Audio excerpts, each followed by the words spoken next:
নমস্কার শ্রোতা বন্ধুরা, আমি স্বাগতা। এসো গল্প শোনাই চ্যানেলের আজকের গল্পের আসরে আপনাদের সবাইকে স্বাগত জানাই। আজ আমি পড়তে চলেছি সায়ন্তনী পুততুণ্ড রচিত অধিরাজ সিরিজের রহস্য গল্প এবং আত্মহত্যার তৃতীয় পর্ব। গল্প পাঠ শুরু করার আগে আপনাদের সকলের কাছে আমার বিনীত অনুরোধ, আমার উপস্থাপনা যদি ভালো লাগে তাহলে এই ভিডিওটিতে একটা লাইক করে দেবেন, ভিডিওটি আপনার বন্ধু পরিচিত জনদের মধ্যে শেয়ার করে দেবেন। আর যদি এখনও এসো গল্প শোনাই চ্যানেলটি সাবস্ক্রাইব না করে থাকেন তাহলে অবশ্যই চ্যানেলটি সাবস্ক্রাইব করে আমার পাশে থাকুন। আপনাদের ভালোবাসা ও সহযোগিতা আমার একান্ত কাম্য। শুরু করছি সায়ন্তনী পুততুণ্ড রচিত অধিরাজ সিরিজের রহস্য গল্প এবং আত্মহত্যার তৃতীয় পর্ব। রাজা, রাজা, এই রাজা। অধিরাজ অনেক রাত অবধি জেগেছিল। বিছানায় শুয়েও বারবার এপাশ ওপাশ করছিল। এই কেসটা তার মাথায় একেবারে জাঁকিয়ে বসেছে। এটা আত্মহত্যা না খুন, সেই চিন্তায় তাকে ঘুমোতে দিচ্ছিল না। তার মনে অবচেতনে আস্তে আস্তে কোথায় যেন একটা অদ্ভুত বিশ্বাস কাজ করছিল। আর যাই হোক, এটা আত্মহত্যা নয়। নিজের কেরিয়ারে সে আত্মহত্যা অনেকবার দেখেছে, কিন্তু সেই সব সুইসাইড কেসের মতো এই কেসটা আদৌ নয়, বরং বেশ জটিল। অনেকগুলো ছিন্ন সূত্র কিলবিল করে ইতস্তত ঘুরে বেড়াচ্ছে, কিন্তু তাদের কিছুতেই জোড়া যাচ্ছে না। মেয়েটির মৃত্যুতে কে বেশি লাভবান হবে, কে নয়? প্রথমেই যার কথা মনে আসে সে প্রীতম, মেয়েটির স্বামী। সুমিতার অবর্তমানে সমস্ত সম্পত্তি তারই পাওয়ার কথা। স্ত্রীর মৃত্যুর পর স্বামী সমস্ত স্থাবর অস্থাবর সম্পত্তির মালিক হয়। প্রীতমের টাকার হয়তো প্রয়োজনও ছিল। মল্লিকাই জানিয়েছিল যে সে সুমিতার কাছ থেকে টাকা নিত। হয়তো সুমিতা এরপর টাকা দিতে অস্বীকার করেছিল, তাই তাকে সরিয়ে দিতে হলো। কিংবা কৃষ্ণদাসবাবু, যদি প্রথমা স্ত্রীকে তিনিই মল্লিকার সঙ্গে মিলে খুন করে থাকেন, তবে মেয়েকে খুন করতে বাধা কোথায়? তার টাকা হয়তো অনেক আছে, কিন্তু এ জগতে হাই সেই বেশি চায়, আছে যার ভুরি ভুরি। টাকার তৃষ্ণা অনেক বেশি। মেয়ের মৃত্যুর পর যে আরেকজন উত্তরাধিকার আছে সে কথা তারা জানতেনও না। স্বাভাবিকভাবেই ধারণা ছিল যে সুমিতার মৃত্যুর পর সমস্ত প্রপার্টির মালিক তার বাবাই হবে। কিন্তু প্রীতম সে বাড়া ভাতে ছাই দিল। মল্লিকাও তার ছেলের সঙ্গে মিলে খুন করতে পারেন। ছেলের একচ্ছত্র অধিকারের পথ সাফ করলে তিনিও কিছু কম লাভবান হতেন না। তিনিও জানতেন না যে সুমিতা বিবাহিত, তাই সুমিতার মৃত্যুর পর তার সম্পত্তি আর কৃষ্ণদাসের সম্পত্তির অঞ্জন ছাড়া আর কোনো দাবিদারের সম্ভাবনা ছিল না। অথচ দাবিদার এসে গেল। ওই একটি মেয়ের মৃত্যু হলে মোটামুটি সকলেই লাভবান হতেন। আর পুলিশ রেকর্ডেই বলছে এদের প্রত্যেকে আগেই অপরাধ জগতের শিক্ষানবিশি করে ফেলেছেন। দ্বিতীয় অপরাধটি করা তাই কোনোভাবেই অস্বাভাবিক নয়। এ সবই সারা রাত ধরে ঘুরছিল তার মাথায়, তাই বারবার ঝাঁকুনি দিয়ে তন্দ্রাটা কেটে গিয়েছে। সারা রাতে ঠিকমতো ঘুম হয়নি তার। ছটফট করতে করতেই ভোরের দিকে মরার মতো ঘুমিয়ে পড়েছিল অধিরাজ। এখন ঘুম ভাঙল বাবার ডাকে। রাজা, এই রাজা। সে প্রায় ধড়মড় করে উঠে বসেছে বিছানায়। উদ্ভ্রান্তের মতো তাকিয়েছে বাবার দিকে। 9টা বাজে, তুই আজ অফিস যাবি না? অধিরাজ বাবার ডাকাডাকিতে ঘাবড়ে গিয়েছিল। ভেবেছিল যে হয়তো কোনো দুর্ঘটনা ঘটেছে। এবার আশ্বস্ত হয়ে ফের শরীর গড়িয়ে দিয়েছে বিছানায়। Give me 5 minutes pops. 5 minutes? বাবা হেঁকে বললেন। ওহে গোলাম হোসেন, তোমার 5 মিনিট যে 5 ঘন্টার আগে শেষ হবে না। ওঠ বলছি। সে নাকি গলায় বলে, আহ, একটু র্যালিশ করতে দাও না। র্যালিশ পরে করবি, আগে বালিশ ছাড়, ওদিকে যে অগ্নিকাণ্ড হচ্ছে। অধিরাজ অগত্যা উঠেই বসে। কেন, কি হলো? তোমার মাতৃদেবী আজ সকালে চা করতে গিয়ে দেখলেন যে গ্যাস শেষ, বাবা কাঞ্চুলকে বললেন, এমনিতে গ্যাস তো মহিলাকে আমি দুবেলায় খাইয়ে থাকি, কিন্তু আজ তাতেও কোনো লাভ হচ্ছে না, গোটা সিলিন্ডারটাই শেষ। তাতে হয়েছেটা কি, আরেকটা সিলিন্ডার লাগিয়ে নাও না, বলেই সে ফের শুয়ে পড়েছে। কিন্তু তাতেও ছাড়ার নেই। বাবা প্রায় তাকে টেনে তোলেন। সিলিন্ডার লাগিয়ে নাও না মানে? আমাকে কি হারকিউলিস পেয়েছিস যে ওই জগদ্দল সিলিন্ডার ঘাড়ে করে তুলে আনবো? বাড়িতে একটা জোয়ান ছেলে থাকতেও বুড়ো বয়সে গাধার মোট বইব? তুই এ কথা বলতে পারলি? এত সেন্টু খাইও না মামা, আমি এখন হারগিজ উঠব না। অধিরাজ হয়তো উঠতও না, কিন্তু মায়ের খানদানি গলা ভেসে আসতেই লাফ মেরে উঠে পড়ে। যেমন বাপ তার তেমনি ছেলে। কথার ছিরি দেখো, বাবাকে মামা বলে ডাকছে। মা প্রায় আকাশ ফাটিয়ে বললেন, কুড়ের হদ্দ, সিলিন্ডার এখনই না পেলে আজ রান্না চড়বে না, বলে রাখলাম।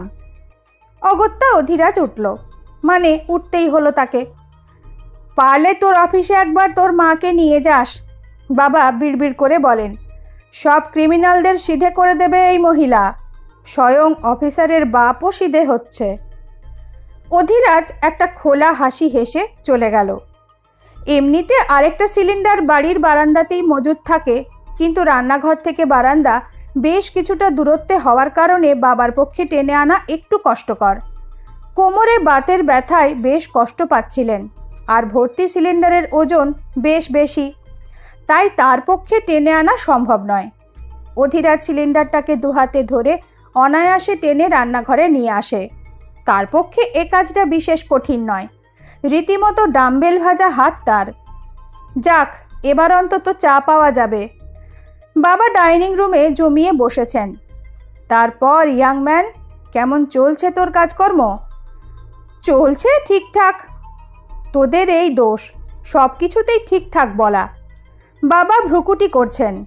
এমনিতে চোরছাচোরদের পিছনে নিয়ম করে যেমন দুবেলা দৌড়াচ্ছিল, তার 1% যদি কোনো সুন্দরীর পিছনে দৌড়তিস, তবে এতদিনে আমরা অসুর থুড়ি শ্বশুর শাশুড়ি হয়ে যেতাম।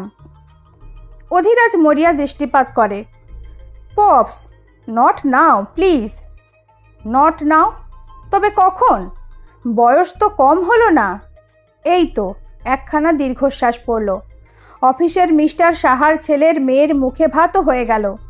কেমন সুন্দর গোলগাল মেয়ে হয়েছে। আর তুই একটা বউ ঘরে আনা তো দূর, খালি লোককে ধরে ধরে শ্রীঘরে পড়ছিস। অপদার্থ। অধিরাজ জানে বাবা এইবার কি করবেন। ম্যাট্রিমোনিয়ালের পেজ খুলে একের পর এক মেয়ের প্রোফাইল দেখবেন আর জিজ্ঞাসা করবেন, দেখ এই মেয়েটা ভালো নয়। সেই ভয়ে সে চায়ের কাপ নিয়ে ছুটল বারান্দায়। বাবার সামনে বসলেই কেলো।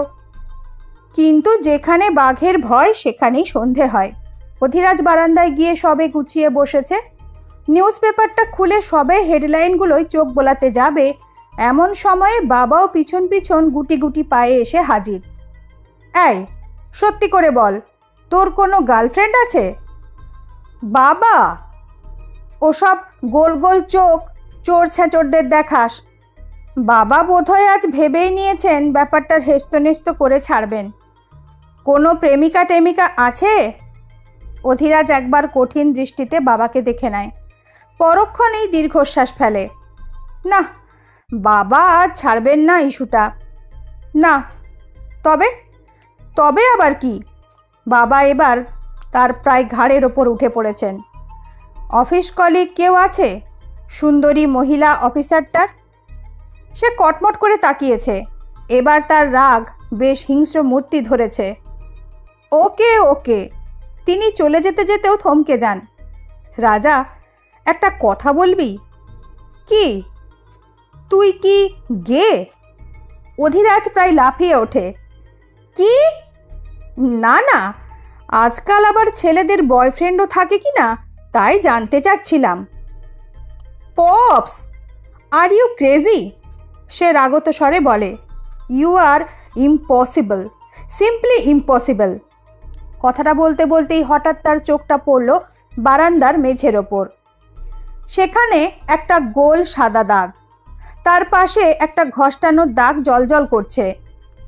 আশ্চর্য, এই দাগটা কোথা থেকে এলো? একটু আগেও তো দাগটা চোখে পড়েনি।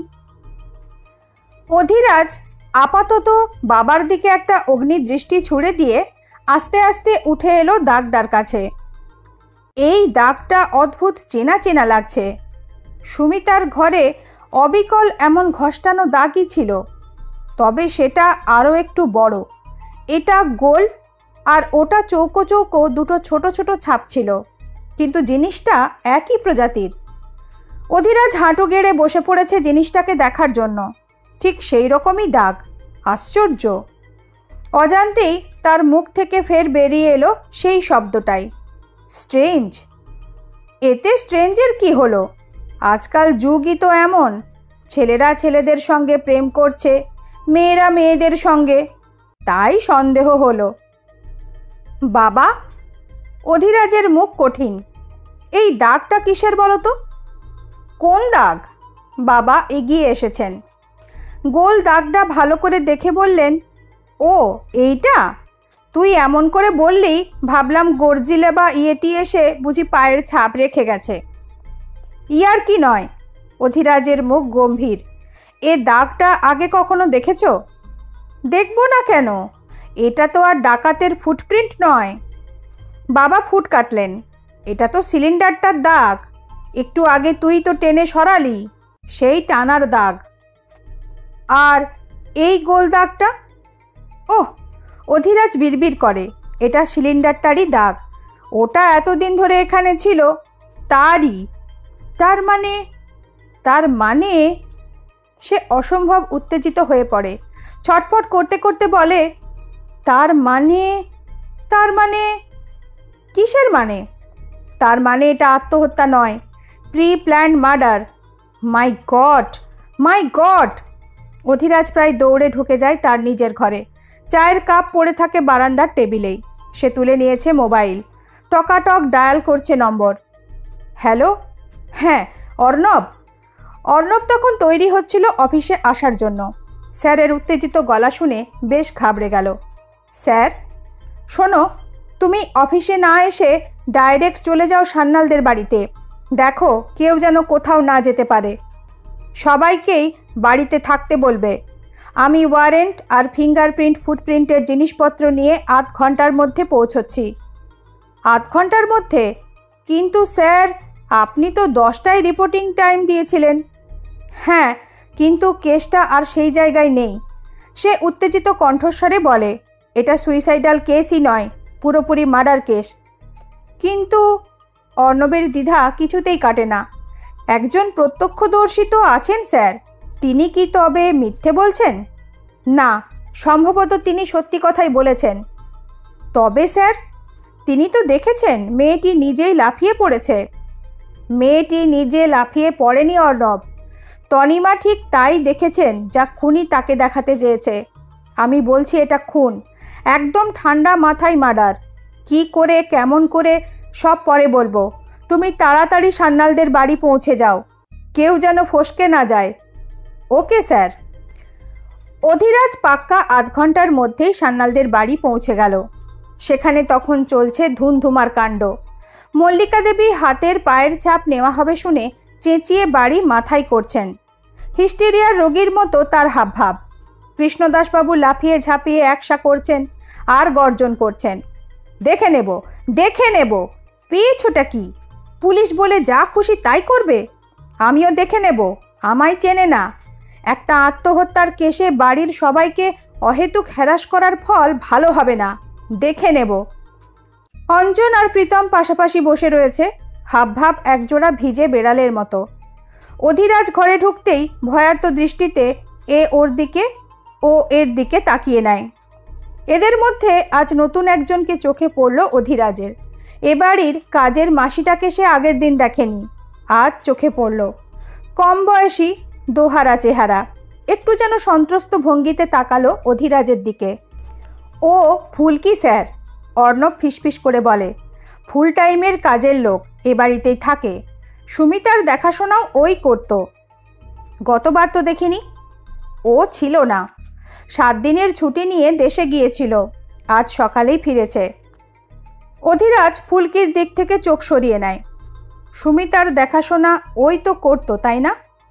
হঠাৎ 7 দিনের ছুটি নিয়ে যেতে হলো কেন, তাও ঠিক এই সময়ে? সে তো জানি না স্যার। জিজ্ঞাসা করনি ওকে?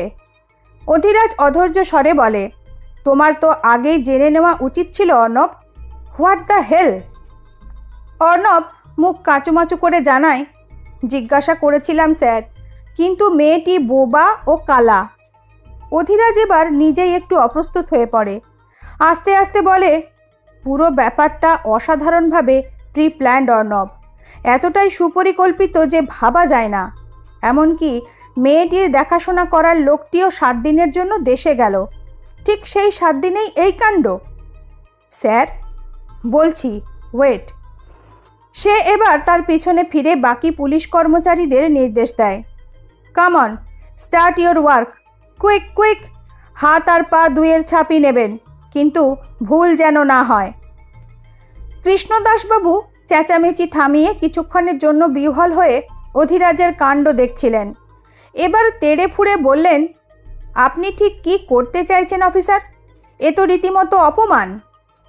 অধিরাজ একদম বরফের মতো ঠান্ডা গলায় বলে, বিশেষ কিছু নয় মিস্টার সান্যাল, আপনাদের সবার হাতের আর পায়ের ছাপ নিয়েই ছেড়ে দেব, জাস্ট এইটুকুই। তিনি ছটফট করে উঠে বলেন, আমার একটা আর্জেন্ট মিটিং আছে। বেশিক্ষণ সময় লাগবে না। অধিরাজ একটু হাসল, কয়েক মিনিট মাত্র। তাছাড়া আপনার তো অভিজ্ঞতা আছে পুলিশি অত্যাচারের, আপনি অভিজ্ঞ মানুষ, এইটুকু ফর্মালিটিতে কিছু মনে করবেন না নিশ্চয়ই? মানে? কৃষ্ণদাসবাবু প্রায় ফায়ার হয়ে চেঁচিয়ে উঠলেন, কি বলতে চান আপনি? আমাকে অপমান করছেন? দেব না আমি হাতের ছাপ। আপনার ডিসিশন। অধিরাজ বাঁকা হাসল, শুধু এইটুকু জানিয়ে রাখি, এই মুহূর্তে আমার কাছে একটা ওয়ারেন্ট অলরেডি আছে। নামটা আমি অবশ্য এখনও লিখিনি, লিখতেও চাই না। কৃষ্ণদাসবাবু কিছু বলতে গিয়েও চেপে গেলেন। মহিলা পুলিশকর্মী এগিয়ে গেল মল্লিকা ও ফুলকির দিকে। কাজের মেয়ের হাতের ছাপও নেবেন মিস কি যেন? অধিরাজ মহিলা পুলিশকর্মীর টাইটেলটাই ভুলে মেরে দিয়েছে। অর্ণব আস্তে আস্তে বলে, মিস কি যেন?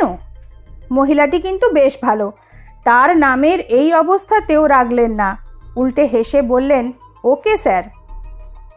একজন ল্যাপটপ মাই যন্ত্রপাতি নিয়ে তখনই বসে গেল হাতের ছাপ মেলাতে। নাইটির ওপর যে হাতের ছাপ ছিল সেগুলো ডক্টর চ্যাটার্জি আগেই কম্পিউটারে লোড করে দিয়েছিলেন। ঘাসের চটি থেকে পায়ের ছাপও তোলা হয়েছে প্লাস্টার অফ প্যারিসের ছাঁচে। এখন শুধু মেলানোর অপেক্ষা। মল্লিকা প্রথমে হাতের ছাপ দিতে চাইছিলেন না, প্রায় লেডি অফিসারের গোষ্ঠীর পিণ্ডি উদ্ধার করে অধিরাজের 14 পুরুষকে ধরেছিলেন, কিন্তু মেয়ে হলেও পুলিশ তো, সে তেজ যাবে কোথায়?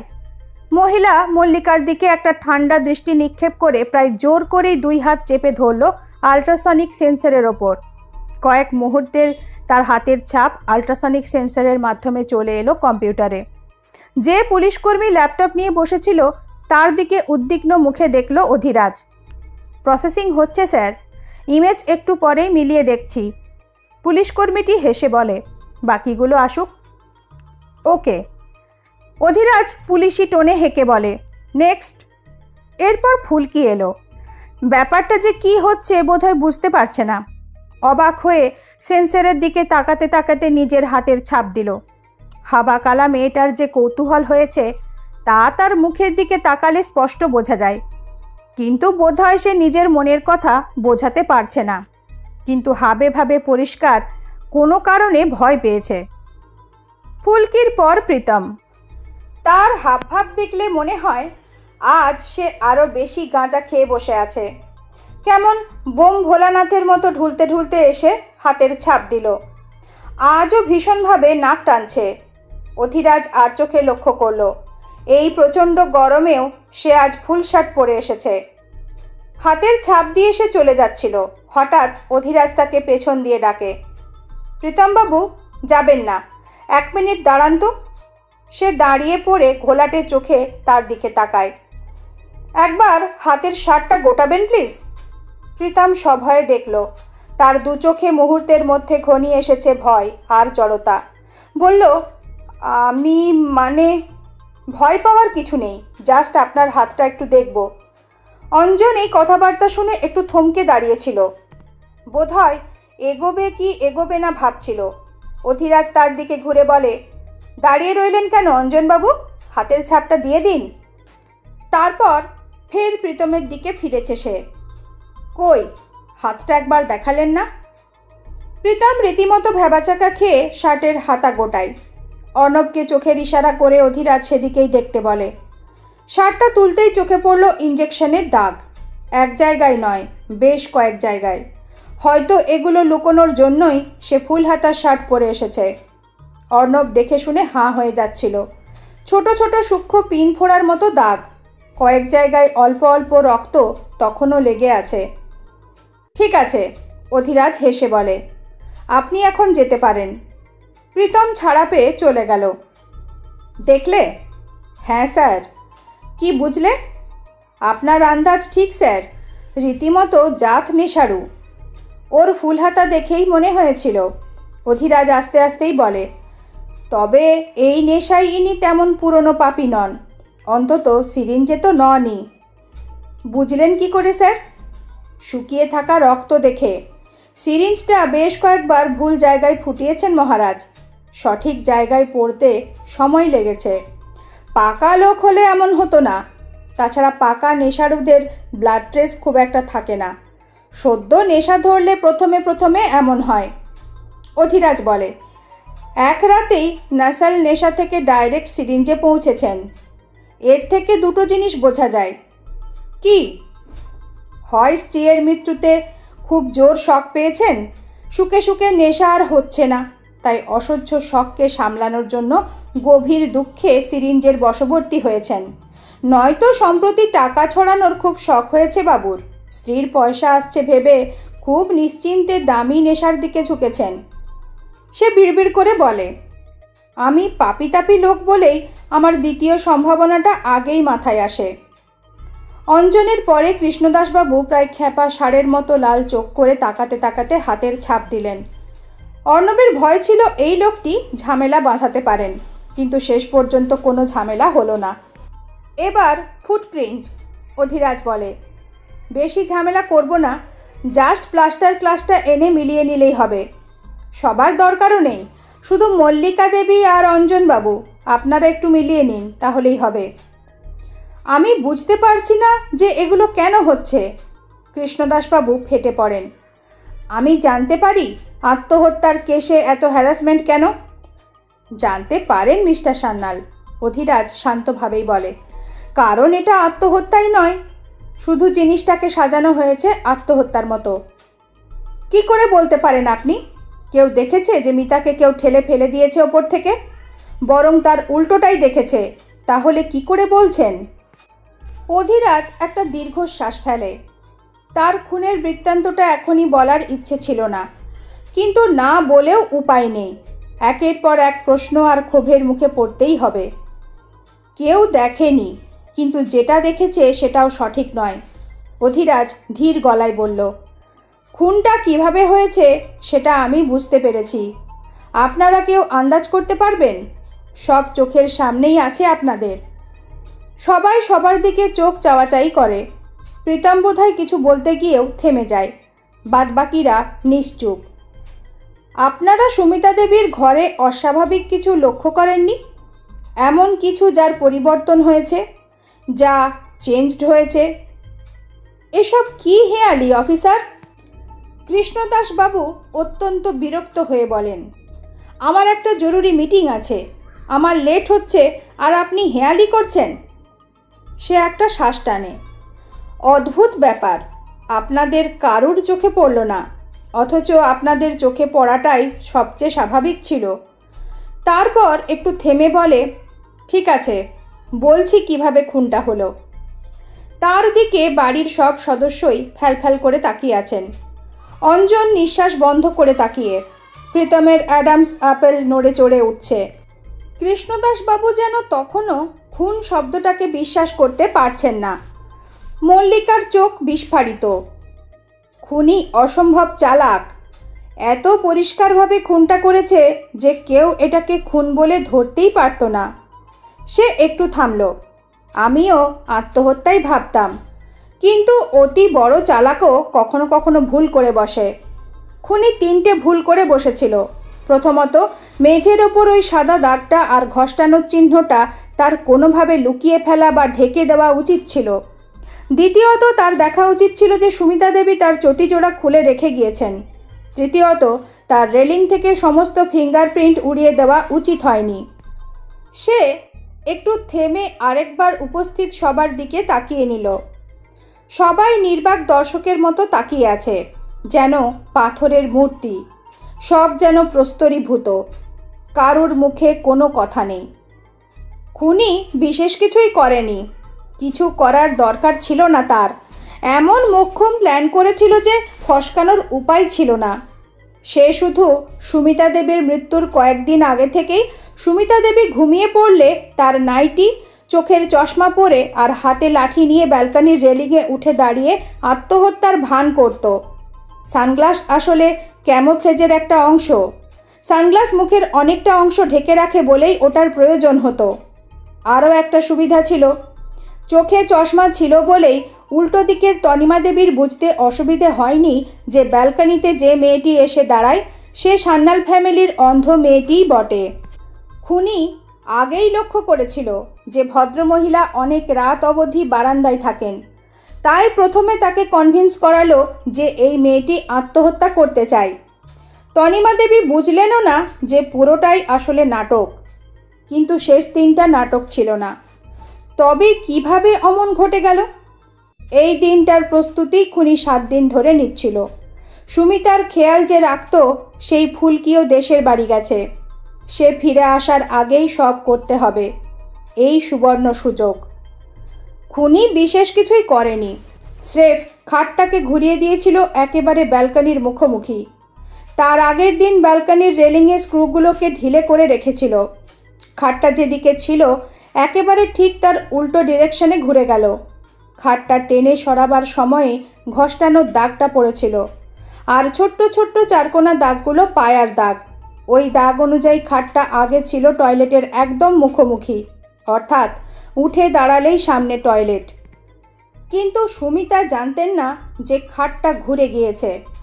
তার ডায়াবেটিস ছিল। রাতে ঘুমের ওষুধ খেয়ে ঘুমোলেও প্রায়ই টয়লেটে যাওয়ার জন্য উঠতে হতো, সেটাও খুনি জানত।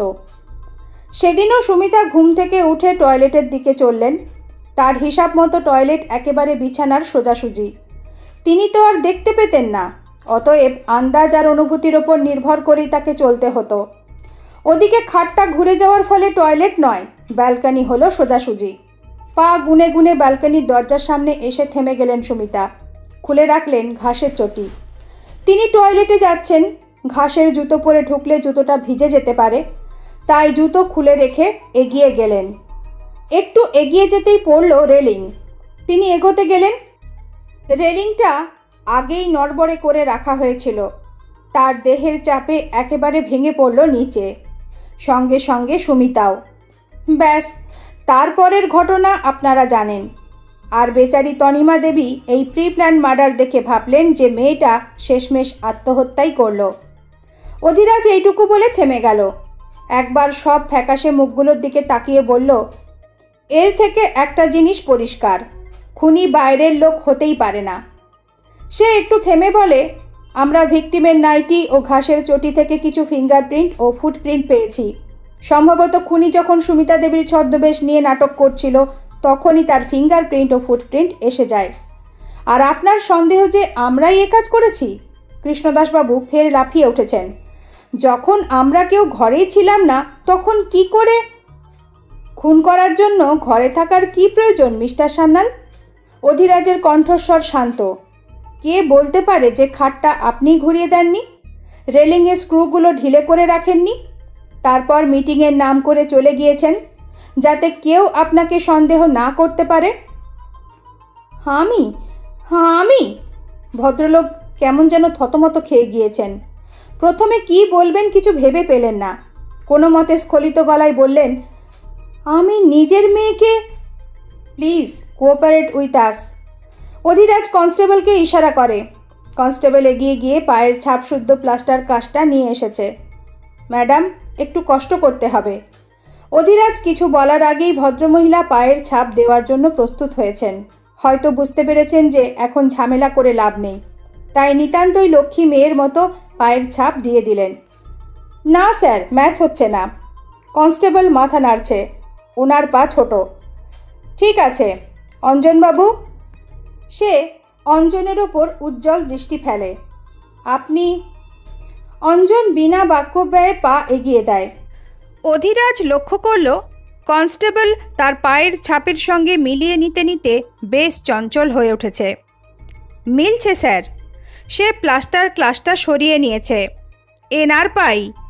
কনস্টেবল পুরো কথাটা বলার আগেই অঞ্জন এক লাফে চলে গিয়েছে দরজার দিকে।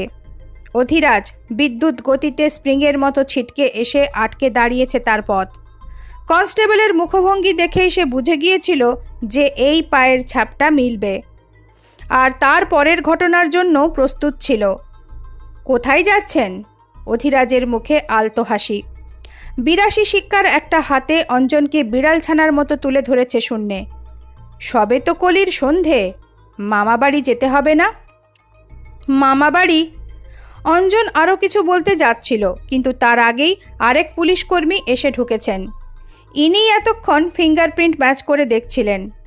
স্যার বলুন। ফিঙ্গারপ্রিন্ট ম্যাচ হয়ে গেছে স্যার। পুলিশকর্মীটি আঙুল তুলে অঞ্জনকে দেখাচ্ছে। নাইটিতে যে ফিঙ্গারপ্রিন্টটা পাওয়া গেছে সেটা ওনারই। শেষ হলো সায়ন্তনী পুততুণ্ড রচিত রহস্য গল্প এবং আত্মহত্যার ৩য় পর্ব। আজ এই পর্যন্তই। গল্পের পরবর্তী পর্বটি নিয়ে তাড়াতাড়ি ফিরে আসব। সবাই ভালো থাকবেন। নমস্কার।